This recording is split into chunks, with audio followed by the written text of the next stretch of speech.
আসসালামু আলাইকুম। একটা প্রশ্ন প্রায় শোনা যায়, ইসলাম কি অন্য ধর্মের মানুষদের শত্রু মনে করে, নাকি পবিত্র কোরআনে এমন কিছু বলা আছে যা এই ধারণাটাকেই একদম বদলে দেয়? চলুন আজকে সরাসরি কোরআন থেকে এই গভীর প্রশ্নটার উত্তর খোঁজার চেষ্টা করি। তো একেবারে মূল প্রশ্নটা হল, আল্লাহ কি আসলেই বলেছেন যে ভালো কাজ করলে খ্রিস্টান এবং ইহুদিরাও জান্নাতে যেতে পারবে? এই প্রশ্নের উত্তরটা কিন্তু শুধু ধর্মীয় সম্প্রীতির জন্য না, ইসলামের আসল দৃষ্টিভঙ্গিটা বোঝার জন্য খুব জরুরি। চলুন সরাসরি কোরআনের আয়াত দিয়েই শুরু করা যাক। তবে এই প্রশ্নের গভীরে যাওয়ার আগে চলুন একটা খুব কমন অভিযোগের কথা জেনে নিই। এই অভিযোগটা ইসলামকে নিয়ে আলোচনার সময় প্রায়ই উঠে আসে। অভিযোগটা হল, ইসলাম নাকি অন্য ধর্মের মানুষদের, যেমন ইহুদি বা খ্রিস্টানদের ঘৃণা করতে শেখায় আর তাদের শত্রু হিসেবে দেখতে বলে। অনেকেই এমনটা ভাবেন, কিন্তু প্রশ্ন হল, কুরআন কি আসলেই এই কথা বলে? এবার আমরা সরাসরি কোরআনের কাছেই যাব, কারণ এই প্রচলিত অভিযোগের সবচেয়ে শক্তিশালী আর সম্ভবত সবচেয়ে আশ্চর্যজনক উত্তরটা সেখানেই আছে। চলুন দেখা যাক কোরআন আমাদের কি বলছে। সূরা বাকারার এই ৬২ নম্বর আয়াতটা দেখুন। এটা কিন্তু এক কথা একটা যুগান্তকারী ঘোষণা। এখানে একদম পরিষ্কার করে বলা হচ্ছে, শুধু মুসলিমরাই নয়, বরং ইহুদি, খ্রিস্টান এবং সাবি, অর্থাৎ যারা নবী মোহাম্মদ সাল্লাল্লাহু আলাইহি ওয়াসাল্লামের আগে আল্লাহর কিতাব অনুসরণ করত, তাদের মধ্যেও যারা আল্লাহ ও শেষ দিনের ওপর বিশ্বাস রাখবে এবং ভালো কাজ করবে, তাদের জন্যও আল্লাহর কাছে পুরস্কার আছে। তাদের কোনো ভয় বা চিন্তা থাকবে না। খেয়াল করে দেখুন, মূল শর্ত কিন্তু বিশ্বাস আর ভালো কাজ, কোনো নির্দিষ্ট ধর্মীয় পরিচয় নয়। শুধু তাই না, সূরা হজ্জের এই আয়াতটা বিষয়টাকে আরও পরিষ্কার করে দেয়। এখানে আল্লাহ বলছেন, কে ঈমানদার, কে ইহুদি, কে খ্রিস্টান বা কে মুশরিক, তাদের মধ্যে যত মতের অমিলই থাকুক না কেন, শেষ বিচারের দিনে চূড়ান্ত ফয়সালা একমাত্র আল্লাহই করবেন। তার মানে কি দাঁড়ায়?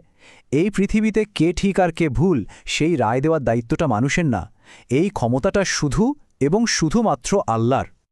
এখন মনে প্রশ্ন আসতেই পারে, আচ্ছা, এই আয়াতগুলোর যে ব্যাখ্যা আমরা শুনলাম, এটা কি শুধু একটা নির্দিষ্ট গোষ্ঠীর মতো, নাকি সারা বিশ্বের ইসলামিক স্কলাররাও একইভাবে বিষয়টাকে দেখেন? চলুন কয়েকটা আন্তর্জাতিক মানের অনুবাদ দেখে নিই। এই স্লাইডে দেখুন, আমরা বিশ্বের ৩জন অত্যন্ত সম্মানিত এবং নির্ভরযোগ্য অনুবাদকের কাজ পাশাপাশি রেখেছি। সাহিহ ইন্টারন্যাশনাল, যা এখনকার সময় খুব জনপ্রিয়, আবদুল্লাহ ইউসুফ আলী, যার অনুবাদকে ক্লাসিক হিসেবে ধরা হয়, আর মুফতি তাকি উসমানী, যিনি বর্তমান সময়ের একজন শীর্ষস্থানীয় ইসলামিক স্কলার। মজার ব্যাপার হল, দেখুন প্রত্যেকেই সূরা বাকারার ৬২ নম্বর আয়াতের অনুবাদে একই বার্তা দিয়েছেন। যে কোনো গোষ্ঠীর মানুষই হোক না কেন, যদি তারা আল্লাহর উপর বিশ্বাস রাখে আর ভালো কাজ করে, তাদের জন্য পুরস্কার অপেক্ষা করছে। বিশেষ করে আবদুল্লাহ ইউসুফ আলীর অনুবাদটার কথা যদি বলি, এটা শুধু ইউরোপ আমেরিকাতে জনপ্রিয় না, স্বয়ং সৌদি আরবের সরকারি প্রতিষ্ঠান কিং ফাহাদ কমপ্লেক্স পর্যন্ত এই অনুবাদটাকে স্বীকৃতি দিয়েছে এবং ছাপিয়েছে। তার মানে হলো, এই আয়াতের যে উদার এবং সার্বজনীন ব্যাখ্যা, সেটা সারা বিশ্বের মূলধারার ইসলামিক স্কলারদের কাছেও স্বীকৃত। আচ্ছা, এই পর্যন্ত শোনার পর অনেকের মনে একটা বড় প্রশ্ন আসতে পারে, যদি ইহুদি আর খ্রিস্টানদের জন্যেও পুরস্কারের কথা বলা থাকে, তাহলে কুরআনেরই অন্য একটা বিখ্যাত আয়াতের সাথে এটাকে কিভাবে মেলানো যাবে? চলুন এই আপাতবিরোধী বিষয়টার সমাধান করা যাক। হ্যাঁ, প্রশ্নটা হল সূরা আলী ইমরানের সেই বিখ্যাত আয়াত নিয়ে, যেখানে বলা হয়েছে, ইন্না দীনা ইনদাল্লাহিল ইসলাম, অর্থাৎ নিশ্চয়ই আল্লাহর কাছে একমাত্র গ্রহণযোগ্য জীবন ব্যবস্থা হল ইসলাম। তো আগের আয়াতগুলোর সাথে এই আয়াতটার সমন্বয়টা হবে কিভাবে? এর উত্তরটা আসলে লুকিয়ে আছে ইসলাম এবং মুসলিম এই শব্দ দুটোর একেবারে মূল অর্থের মধ্যে। আরবিতে ইসলাম শব্দের মানে হল আত্মসমর্পণ করা, আর মুসলিম মানে হল যে আত্মসমর্পণ করে। তার মানে কোনো প্রাতিষ্ঠানিক পরিচয়ের বাইরে গিয়ে আক্ষরিক অর্থে যে কোনো মানুষ যখন এক আল্লাহর কাছে নিজেকে পুরোপুরি সঁপে দেয়, সেই কিন্তু একজন মুসলিম। আর কোরআন নিজেই কিন্তু এই ধারণাটাকে সমর্থন করে। সূরা আলে ইমরানের এই আয়াতে দেখুন, ইব্রাহিম আলাইসাল্লাম, মুসা আলাইসাল্লাম, ঈসা আলাইসাল্লাম সহ আল্লাহর সব নবীর ওপর ঈমান আনার কথা বলার পর বলা হচ্ছে, এবং আমরা তারই কাছে আত্মসমর্পণকারী, অর্থাৎ মুসলিম। এর থেকে কি বোঝা যায়? যারা নবী ইব্রাহিম, মুসা বা ঈসার আসল শিক্ষা মেনে এক আল্লাহর ইবাদত করত, তারাও আল্লাহর কাছে আত্মসমর্পণকারী বা মুসলিম হিসেবেই পরিচিত ছিল। বেশ, ধর্মতত্ত্ব নিয়ে তো কথা হলো, কিন্তু আসল জীবনে, মানে আমাদের প্রতিদিনকার জীবনে অন্য ধর্মের মানুষের সাথে ব্যবহারটা কেমন হবে? কোরআন কি এ ব্যাপারে কোনো পরিষ্কার গাইডলাইন দিয়েছে? হ্যাঁ, অবশ্যই দিয়েছে। সূরা মুমতাহিনার ৮ নম্বর আয়াতটা দেখুন। এখানে আল্লাহ একটা পরিষ্কার সীমারেখা টেনে দিয়েছেন।